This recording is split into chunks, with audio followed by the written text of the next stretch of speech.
Guys, welcome back to the farm. Hey, happy 4th of July weekend. I hope everybody's safe and having fun and hanging out with their family. My family's in the house eating lunch. We stayed and hung out. We didn't go anywhere, working on the farm. Moved a bunch of hay bales home off the field. Milked the cows. I had to milk this morning.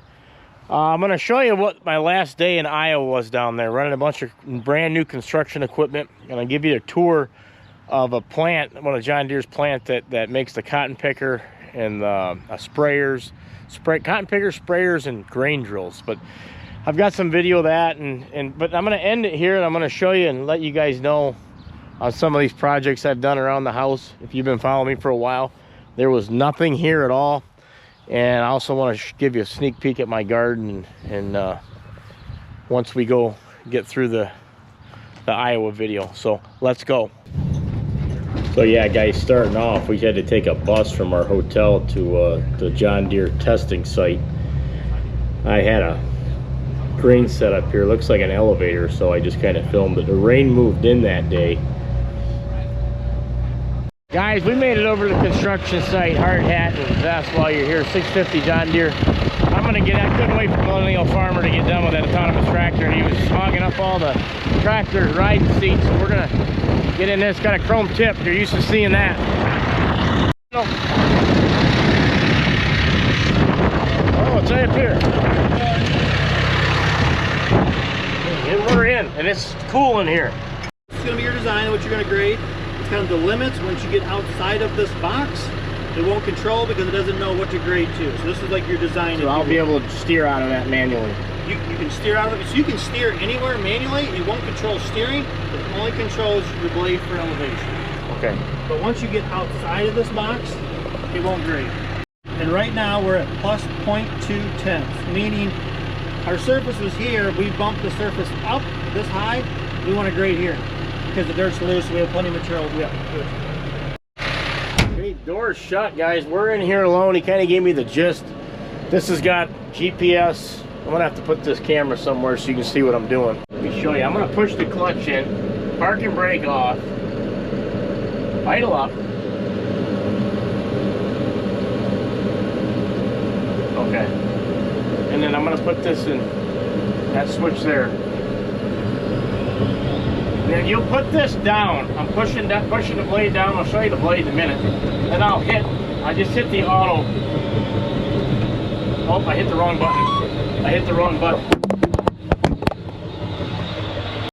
Guys, we're dozing. At first I hit the wrong button. I really cut in deep because this button here is for increments. It'll go up 1 inch. See? I'm hitting it. And there's what I'm looking at. I'm gonna get ready to stop. Yeah, I cut in about a foot back there. Sweet dozer. What do you do to stop? I just put it in reverse. We're gonna camp back, putting the blade down a bit. And this is pretty simple. See, I'm maneuvering that blade just like you would. Guys, this is a riot running this blade. They wanted me to, this is how you turn. They wanted me to back up so I didn't make any big ruts. Yeah, I'm gonna go one more run here. I'm starting to get more comfortable. They're turning me loose, going forward. I put this down, I hit that button. That button's GPS. We're actually moving dirt. We're actually moving dirt with this now. I hope they're not too upset. That's me trying to freehand it. You can't freehand this unless you've got a lot of experience. See this little roll knob? This is how you turn the blade.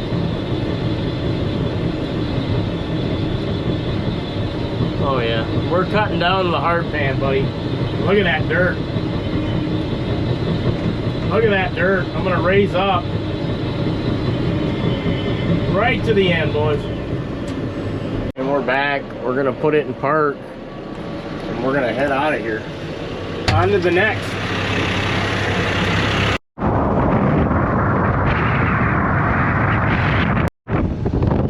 All right, we're in the excavator. I'm gonna come up here with you, Okay. All right, guys, we're throttling up. I got a rundown quick from Catherine. We're gonna try to operate this here. Yeah, they had a bunch of John Deere employees, technicians that specialize in the excavating, construction equipment. She was trying to show me how to do it. Actually, when I got done, she said, I can tell you've ran one of these before, but we've got a 790, an older John Deere. But this thing's brand new. She was just showing me that the smart grade that this is installed on is it's controlling that arm. And then you just pull it forward and you curl it. And there's your grade. So it was fun. They had the whole thing. You can see through that window. They had a bunch of stuff out there they were showing us. That was like a kid in a candy store. I mean, there it is, guys. Curl.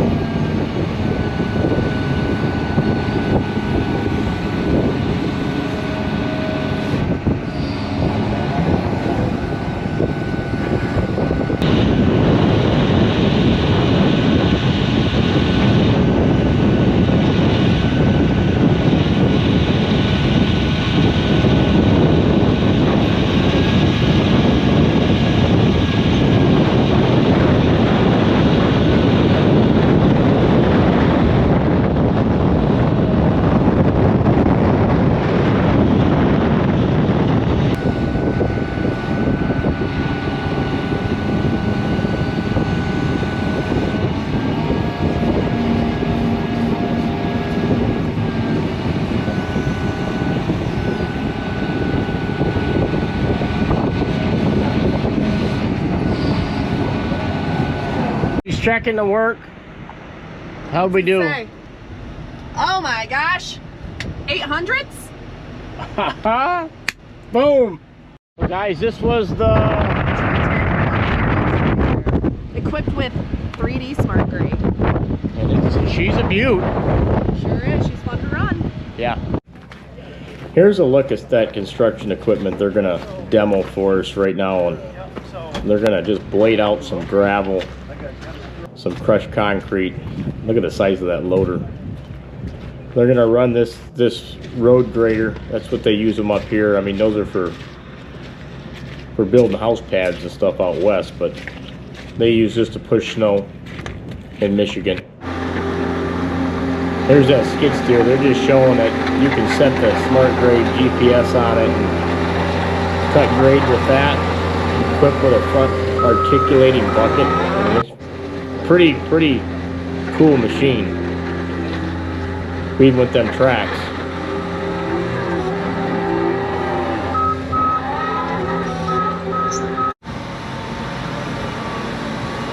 Then there's the big road grader. That's a very complex piece of equipment. She's long. He's kind of given a gist on what it can do. The guy running it, John Deere sent out, they had the ag influencers, they call us the ag creators, on YouTube and Instagram and TikTok. Well, they had a few guys out that were construction influencers. All these guys had construction companies. One's out of New York. The guy running this is out of Montana. Another guy out of Tennessee.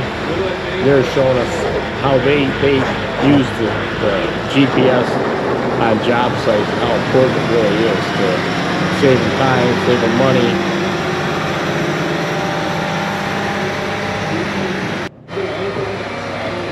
Here he's going to show where he can change that over and then he'll bank that blade. Up here they'd use that blade for forming like big snow banks in the ditches. But yeah, that's quite the machine. Here's a mini excavator, they called it. It's got the quick tack, is what he's showing. You put that bucket on there, it swivels all the way around. And very handy machine.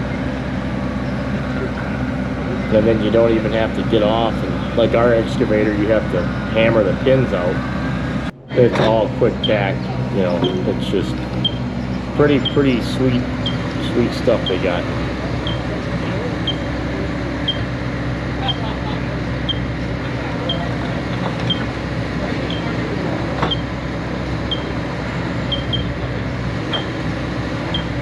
And there's a look at some other equipment they just had sitting there.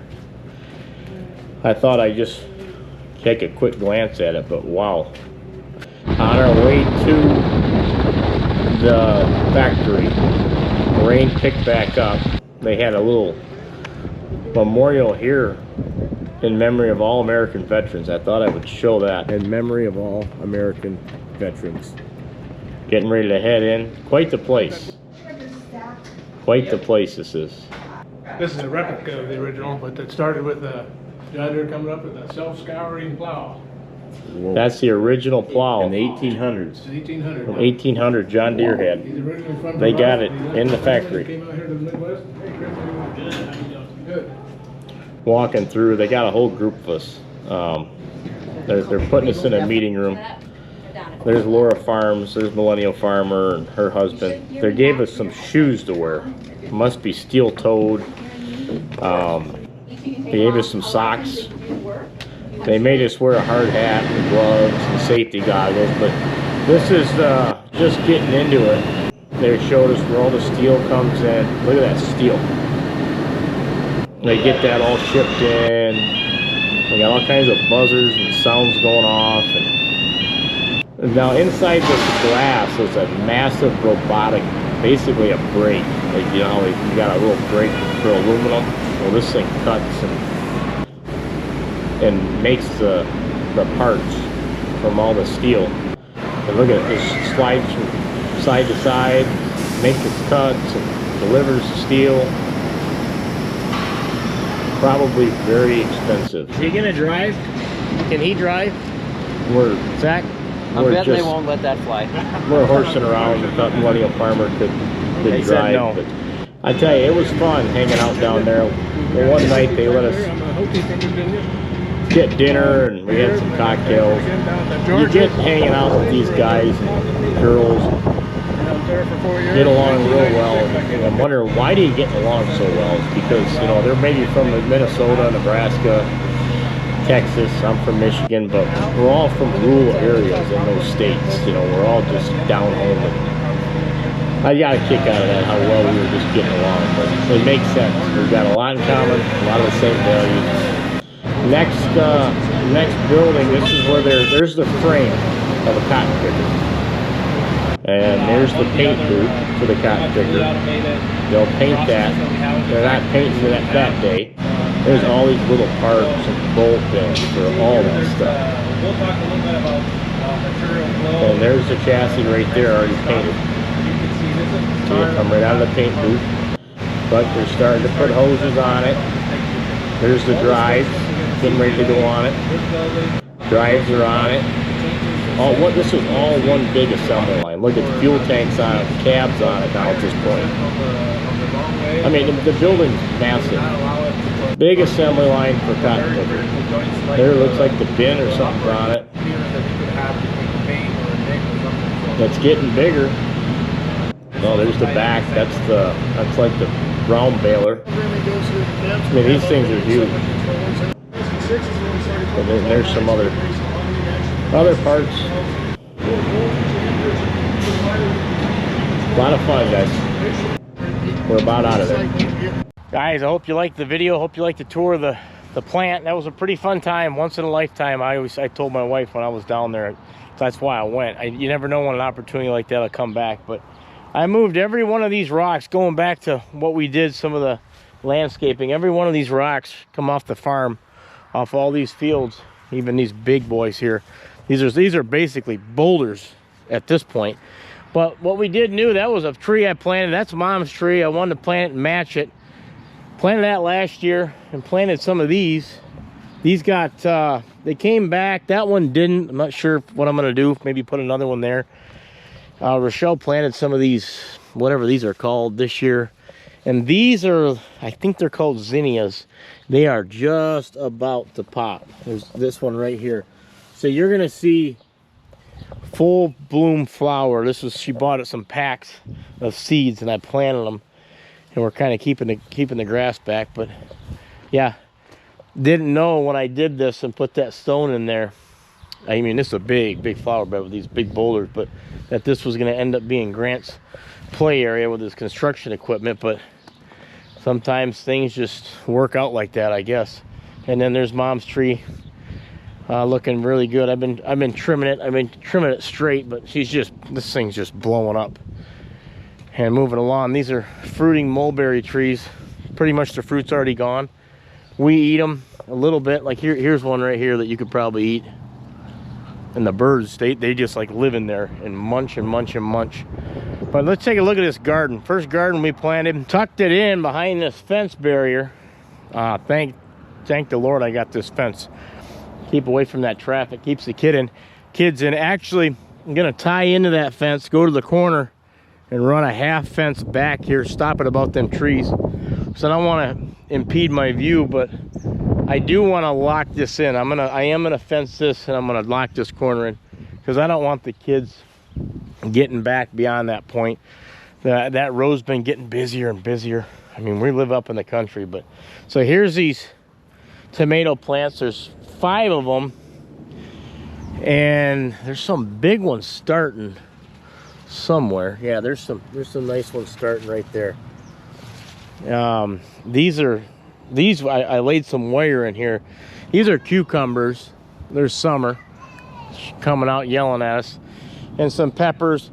These are pumpkins. Decided to do pumpkins because that'd be kind of cool to grow your own pumpkins. Hopefully you can get about 6 of them for the family. And then she threw watermelons in. These are watermelon plants, but I tell you what, good spot and fertile soil. I mixed some cow manure on top of this before I planted it, mixed it in with a rototiller, so it's a little bit higher than the actual grass, and it's staying pretty solid. So there's the house update. I used to show you my place about at the end of every video, so if you're new to the channel, this is a 1912 schoolhouse that had a beautiful upstairs, but nothing could be done with it. So I made a couple bedrooms, a loft, bathroom. I put them dormers on and attached the building, put this roof off the back, the deck. Didn't have a bay window, new windows. Just put my whole life in this place. Really had it since I was 19. So I've had it now 23 years. Solid house, 1912, and stopped teaching school in like 1949. So a lot of history here. I'm the second owner. So that's kind of cool. All right, guys, that's going to do it for the video. Hope you liked it. Hope you liked the updates. Second cutting's coming any day now. So, hey, real quick, if you're looking for a shirt like this, I lost my sleeves on this one, but farmfocus.com/Kip Sigler Farming. I got a farm store. This is Farm Dad. It's like a regular dad, but you got a tractor. So a lot of you guys, or your dad, your grandparents, maybe your son, you can get it for them. So I missed the Father's Day promo, but all these shirts I wear, there's a little store for it. So if you're looking for something, you can get on there. Take care, guys. See you next video. God bless.